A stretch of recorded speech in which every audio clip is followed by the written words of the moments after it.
Hi, David. Well, I gotta say thank you so much for being so persistent with me because we're finally actually having the interview I know, it's so long. It's so long in the making. now. Well, I'm glad we could finally make it happen. Been looking forward to it. For Yeah. those of you guys who actually are watching this, thank Graham because he has been very persistent with me and has helped to organize this and put it together over 2 months now. So Yeah. thank you, Graham, again for being so persistent. Well, I mean, like we couldn't do it when you're with your kid. That's I mean, like that's dividing attention, and I'd never want to do that to a new parent. Well, she's what, two, three, three? No, she's one. Oh, she is she? Oh, she's Yeah, very she's tall. one. Right. So, just David, how did you get started? Did you always want to be an actor? You know, I did. I got into acting. I played. I was on the American football team in high school when I was about 16, 17 years old, and one of my teammates had they needed an extra person in the school play, and so he's like, "Dude, will you do it?" And I said, "Yeah, of course I'll do it." And I really got hooked back then, and I went to university. And I actually got my degree in journalism. But while I was at university, the school that I went to, you were able to audition and participate in all of the theater, in the theater department there, regardless of whether you were a major or not. So even though I got my degree in something else, I auditioned for it. I participated in all kinds of plays all throughout college. And I graduated, moved to New York City, and I did a bunch of stand-up and a lot of sketch comedy and a lot of theater. And that's actually how I got my start into the world of voiceover. And I mean, do you remember what your first acting role was? Like you said there, you were in university. Do you remember what the first thing you kind of got into that gave you that kind of taste for it? Oh gosh, I think the first role that I had was like a chorus member in a play called Guys and Dolls. Oh, very nice. And it's a musical, and I fell in love with it. And then I did lots of theater all throughout college. And then in New York City, I'll tell you how I actually got my start in the world of voice acting is I was doing a sketch show because I had moved to New York City after I graduated from college, and I was doing a sketch show at this little theater in Times Square called Don't Tell Mama. And I was there doing this sketch, and I was making fun of television commercials, advertisements. And so I was doing all these different voices for these commercials that I had made up.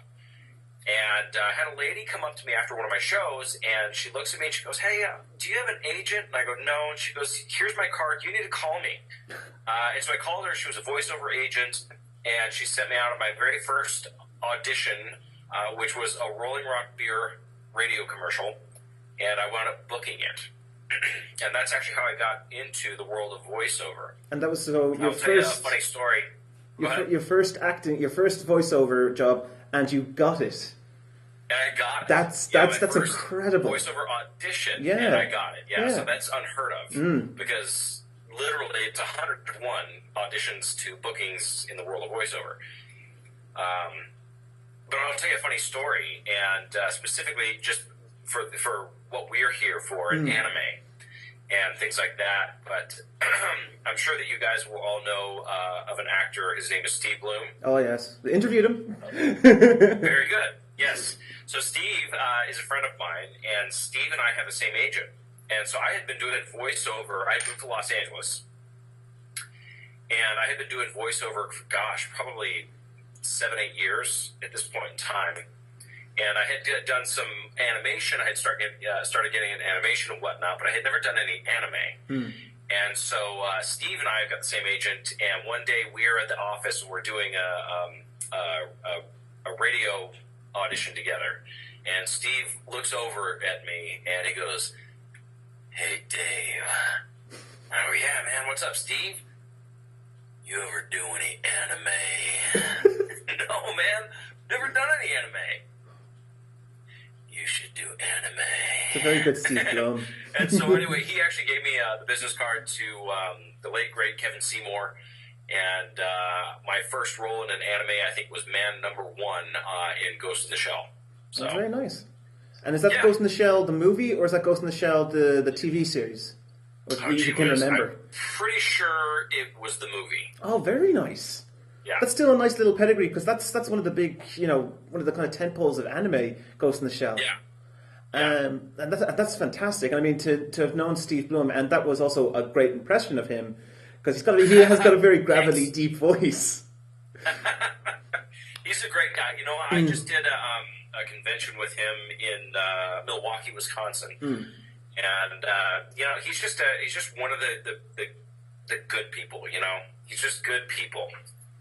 And I mean, you're interested to meet him, all you guys out there. I recommend it. He's a great guy. Oh yeah, he's fantastic. Like, I think it was, I don't know if you've ever been to, because now you've been here for the OtakuCon.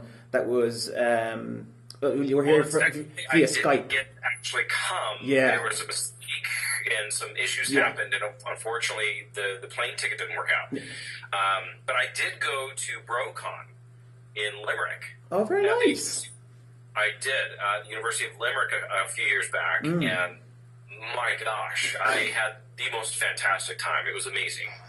OtakuCon, I was so disappointed because I really, really wanted to come, and just unfortunately there was a problem with the security, and the TSA wouldn't let me through, and so these things happen. But for future reference, all that stuff's been taken care of now, so that hopefully won't happen again. But I mean, like, you didn't let your fans down. I mean, you were still there via Skype, and I mean, you even brought some of your cast members along for a kind of, was it a Kill la Kill panel?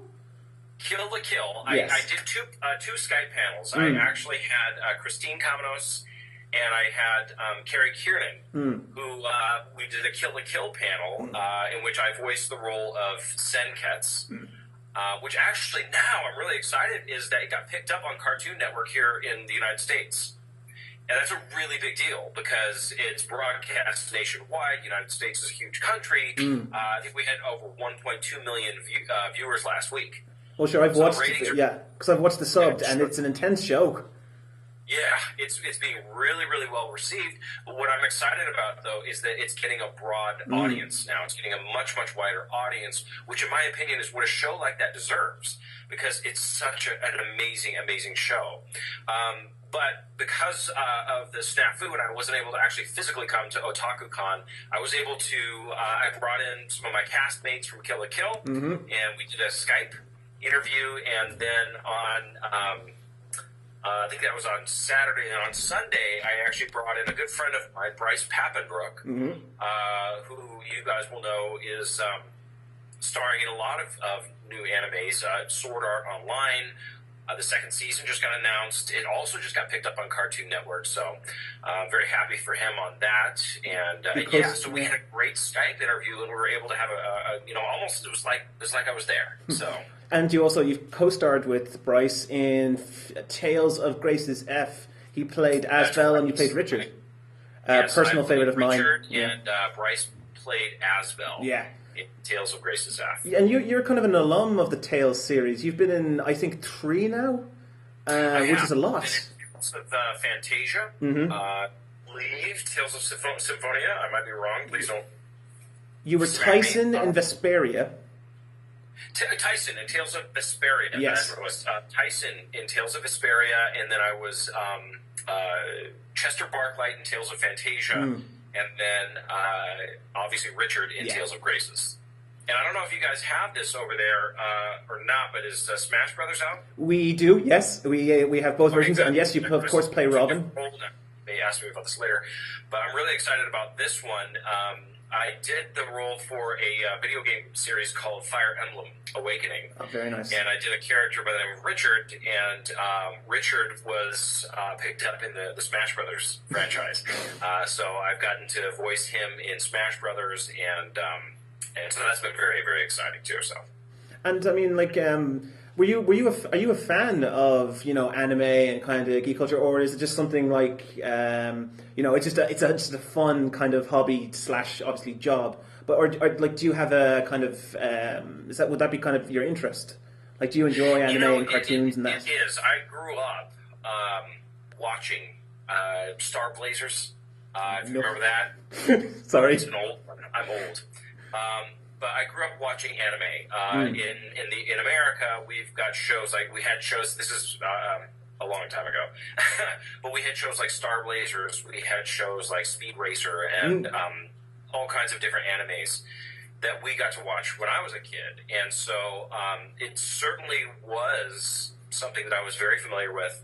And my acting career has been very broad. I do a lot of on camera as well. So what that means is like I do TV shows and guest star appearances on shows here.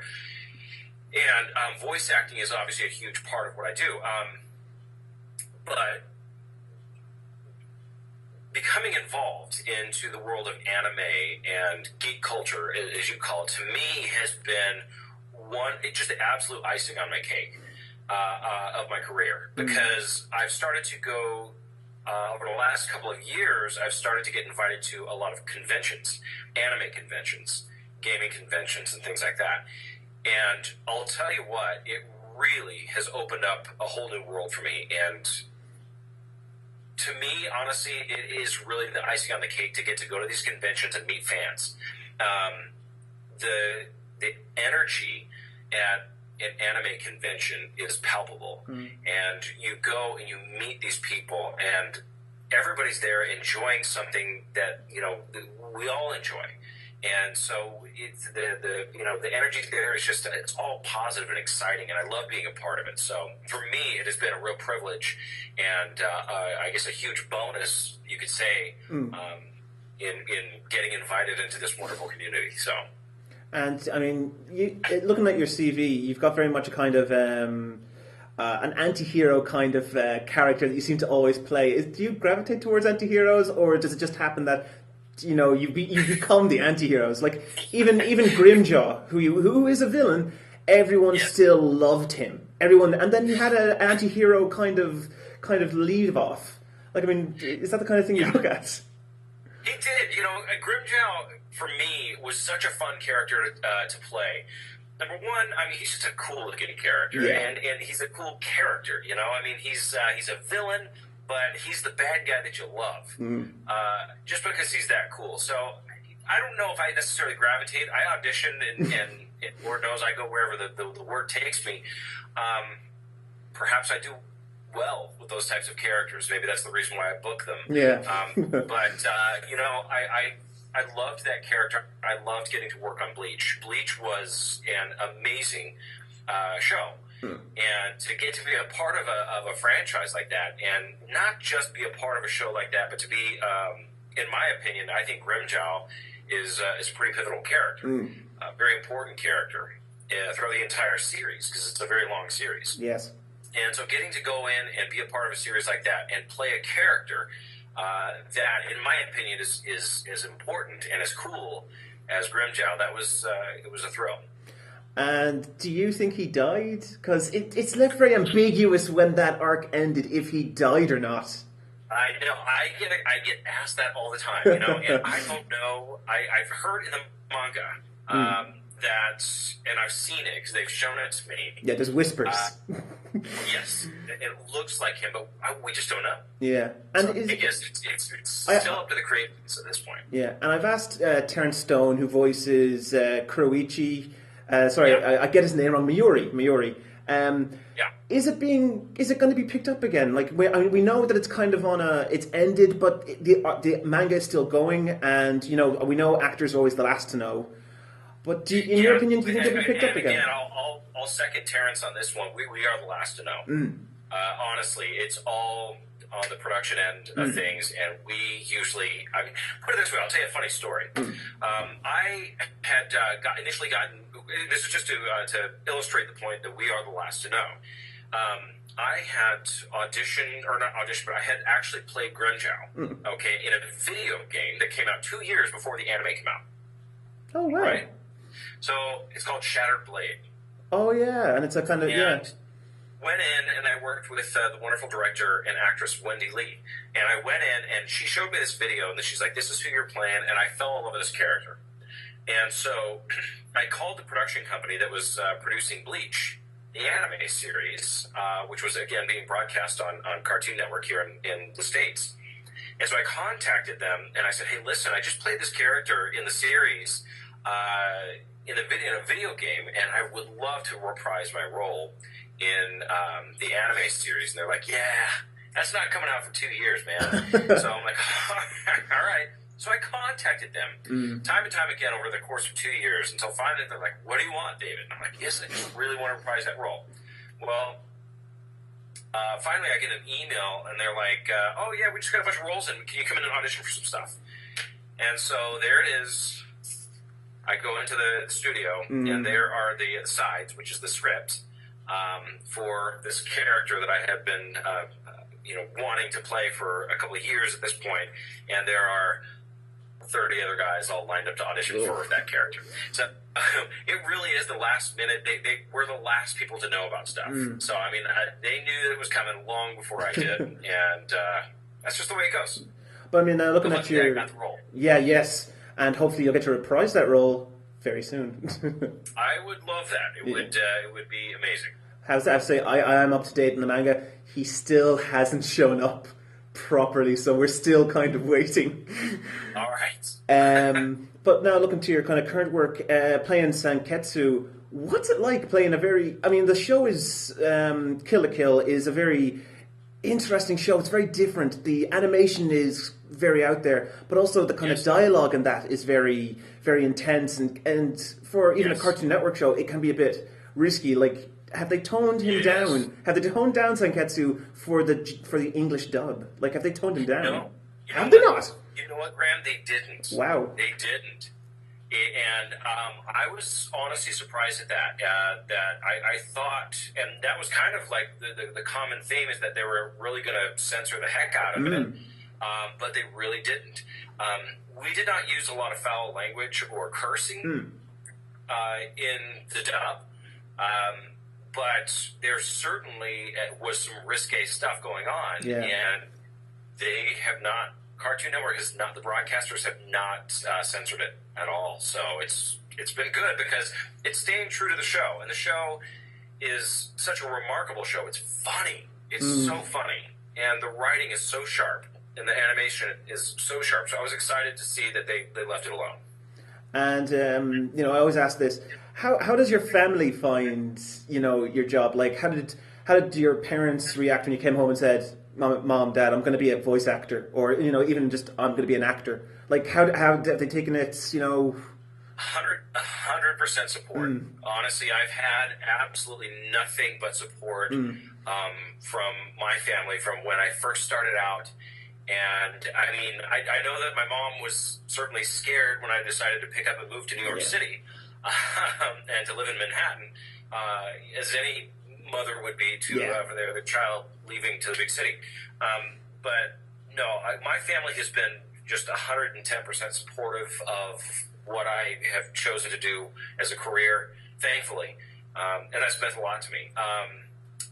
As far as my family and friends here, everybody's just very supportive. It's been... I'm very, very lucky that way, that I've had a lot of people who really support me, in what I do.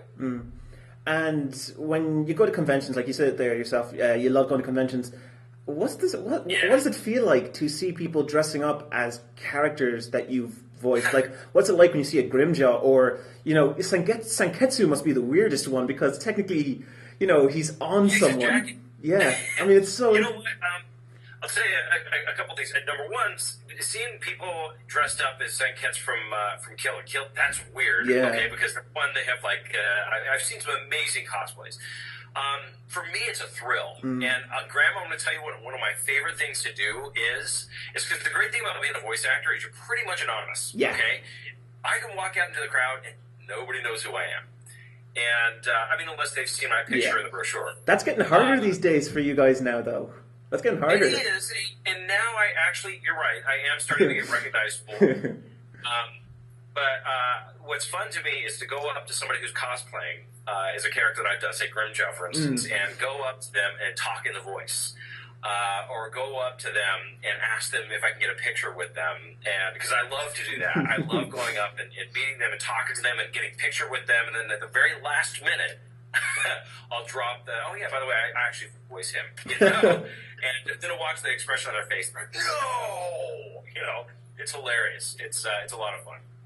And I mean, like, have you had any what's the weirdest experience that you've had being a voice actor? Because obviously the characters that you play as are quite unique and quite out there. Have you ever had any weird experiences with fans who've maybe taken on the characters when they cosplay a little too seriously? Like, is there anything weird that's happened? I've had some very enthusiastic fans. Nice. Here's the thing: I absolutely adore my fans. They're the best part about doing this. Yeah. I'll tell you what's a funny experience is a lot of times when we do video games, like for instance, Tales of Graces, and or maybe Martial Law from Tekken or Street Fighter or any of the other roles that I've done, is that when you actually go in and physically record for the video game, it's an Excel spreadsheet, right, with lines and a little bit of direction next to it, but it's not like a screenplay script. So you have no context of what's happening, okay? Yeah. And you rely 110% on your director to tell you what's happening and why you're saying what you're saying. And so I did have a funny experience where I had a fan who was a big Tales fan and came up and just started expecting me and having dialogue with me as my character and wanting me to say the other line, the next line that comes. And I'm like, we recorded 3,500 lines, okay, for that video game. Yeah. And there is no context. They're never memorized. And I haven't played the game, so I don't know how to respond to you, So that was a little bit funny. But no, man, honestly, for the most part, meeting fans is really, for me, just a privilege. I love getting to interact and hang out. One of my favorite parts about actually going is, like, I'll go to the video games room. Oh, nice. And I'll play the video games in the games room, with the fans. I love going out and just mingling in the convention, and going to the dealer's hall and just talking with people. It's fun. And you were saying there you voiced Martial Law. How long have you voiced Martial? Because I've had to the Tekken series since Tekken 2. You haven't voiced him since then, have you? No. I didn't come in and start voicing Martial Law until Tekken 6, I believe. Oh, okay. Okay, and then there was a bunch of other variations, Tekken versus Street Fighter, and I'm actually in Street Fighter 2. I do the voice for T-Hawk. Yes. But I didn't start actually voicing Martial Law until then. I'll tell you a funny story about Martial Law. See, I'm a child of the 70s and 80s, and so I grew up watching Bruce Lee, which, as we know, that Martial Law is based loosely upon Bruce Lee. And so I had also been a fan of Tekken, and I had been playing Tekken since the very first Tekken. And so I knew Martial Law, I knew the character, and when I found out that I actually booked the role, I've been doing this for a long time, so I don't get nervous anymore. I just go in and do my job. But this particular time, I was actually a little bit nervous because it was Martial Law. Yeah. Well, I get to the studio, and I'm in the studio, and all the Japanese producers are there. And so when you're in the studio, you are in a separate room with a glass wall, and you're with the microphone, and then on the other side of that glass wall is the engineers, the producers, the director, everybody else. And so I'm in the booth, and I'm a little bit nervous because there's all these Japanese producers out there, and I'm like, oh man, okay, I'm doing this iconic character. And so the director looks at me and she's like, are you ready? And I'm like, yeah. She's like, okay, and we're rolling, which is the voiceover equivalent of action. And so I busted out with my first, the Japanese producers look at each other and go, oh,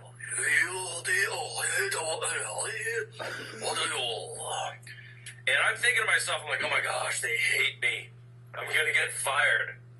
And the Japanese producer looks at me and he goes, oh, "You do best Bruce Lee of any white man we know." And so I knew then that I had done well. So I was excited. That's insane. I mean, like, here, obviously, like, it's been hearing you do, you know, Marshall's sound is incredible. Yeah. Is everything all right? Yeah, no, I got the FedEx guy, my friend. Oh, if you want to run it, like, it's grand, we can pause it here. No, fine. So, like, what's the kind of places you've been to? Like, obviously, conventions take you all around the world. What's the most amazing place, like, maybe a culture that you haven't gotten to actually see beforehand that you really want, that you're really glad to go to? I'm not going to say this to butter up to you. Really? But I am. No, I'm going to say this, that Ireland is honestly one of my favorite places that I've ever been to in the entire world.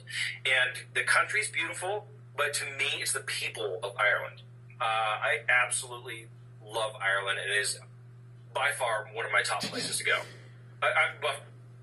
By far above anywhere else in Europe. Okay. I've been to Europe. I have been to China. I got to work for a month in Japan. So you've been to Japan then? Did anybody there know that you were one of the Tails voiceovers? Because apparently they get like idolized over there, the Tails voice actors. They do, but when I was in Japan, I was actually working on. I was doing motion capture. Oh, nice. So that's, for those of you who don't know, what motion capture is where you wear that big black suit with what looks like little ping pong balls all over it. And I was doing motion capture, physically acting out the movie. So nobody knew that I did the voice there. But I got to spend a month in Japan, which was great, and so I got to actually tour around. I got to go to China. I worked in China and got to go to Shanghai, and then we went up to Beijing and went and saw the Great Wall. One of my favorite places also is New Zealand. I don't know if you've ever been there, but No. Quite possibly one of the most beautiful countries that I've ever gotten to visit. Really just gorgeous. But yeah, I mean, I've been around. I've been very, very fortunate, and I've gotten to travel quite a bit. But I'm going to say it again. Honestly, Ireland is one of my absolute favorites. I love that country. I've been treated so well each time I've been. I mean, like, everyone always says kind of this thing. If you had to pick a voice that you could voice again, or like maybe your favorite, is there a possibility you would be able to answer it, or you know? Yeah. I would love to voice Grimjaw again in Bleach. That character I had so much fun voicing him. He was just a great character. I truly enjoyed it. So I would love to be able to reprise his role. You know, I mean, be honest with you, anything that gets me paid. You know, but no. In all seriousness, I really loved Grimjaw. I thought that was a really great character to get to play, and I really enjoyed it. I'd like to reprise that role. And I mean, like you said it there, you know, fans can get sometimes a bit overexcited, but that's completely understood. Have you ever gotten overexcited? Maybe when you met another actor, you know, has your career allowed you to meet someone maybe you didn't think you'd ever meet? Oh, sure. I mean, I live in Hollywood. Yeah. I'm Los Angeles. Yeah. So, I mean, I meet famous people all the time. I would say one actor that I did get pretty, I just clammed up because I was pretty excited to meet him, was Jack Nicholson. Oh, nice. Yeah. I mean, he's a pretty, you know, I grew up watching him, and he's just an iconic actor. So getting to meet him was pretty neat. I mean, you get to meet a lot of famous people when you do what I do, and you live in the city that I do. So, I mean, most of them, you know, I mean, they're just nice people. So, yeah, it's fun. And a lot of fans in this always want to know, like, practically, what would you say is the best way to break into the business? Like, to maybe even try it, or that, you know, like, what would you give as honest advice to someone who maybe would like to become an actor down the line? honest advice that I would give to somebody is to do theater. If you are still in school and your school has got a theater program, get your butt on stage and go do that theater. It's a crack, right? So I promise you, it's a lot of fun, but go do theater, especially if you have that opportunity if you're still in school. If you're not in school, you're in Dublin, right? Yep. Dublin's a huge city. Yeah. Take classes. Take acting classes. See if there are voiceover classes. Keep an eye out for voiceover workshops. I, in the States, will do voiceover workshops where I bring a casting director and an agent with me. And we did one in Seattle. And we flew up for the day. And you go up and you do a workshop. And I teach you the animation. And the casting director that I bring teaches you a commercial. And then the agent actually gets to see your stuff. So keep an eye out for that. And the other thing that I would say is just be persistent. It takes a long time. It's not going to happen overnight. I've been at this for a very long time. And my career has very gradually built. Very gradually. So just be persistent and keep doing what you're doing. But do theater. Get on stage any chance you can. Look up local auditions for plays. Look up local auditions for commercials. Anything else that's out there, you just Google is our best friend now. So there's a lot of opportunity, but take classes. Take classes and just use any opportunity you can to get on stage, because not only are you going to hone your craft and your skills, but you're going to network and meet people that are going to introduce you to more people. Here's a fun fact, and this is just on the networking part. When I first moved to New York City, I don't know if you guys got this TV show or not in Ireland, but there's a show called Smallville. Oh yeah. Okay. We may have gotten it a So- few months after you, but oh yeah, I actually got to meet the cast. You did. Yeah, So I went to San the guy Diego who one played- year. The guy who played Lex Luthor, Michael Rosenbaum, is one of my best friends. Oh really? And so he and I actually were roommates in New York. But I met him because I was doing theater, because I went out and I got into a play.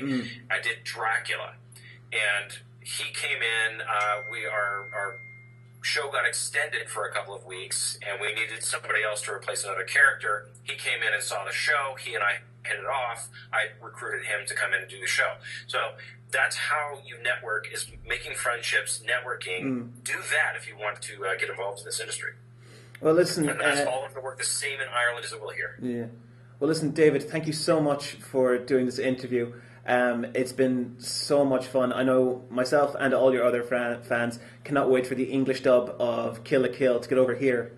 And we can't wait to host you again here sometime. You got it. Thank you, guys, and thanks for having me. And again, Graham, thanks for being so persistent No problem. and patient. In, I was afraid that I was setting being up I was afraid I was being too persistent. I appreciate it. I'm glad we were finally able to make it happen. Yes. And thank you guys out there, seriously. Thank you for watching, because without you, we wouldn't be doing what we're doing.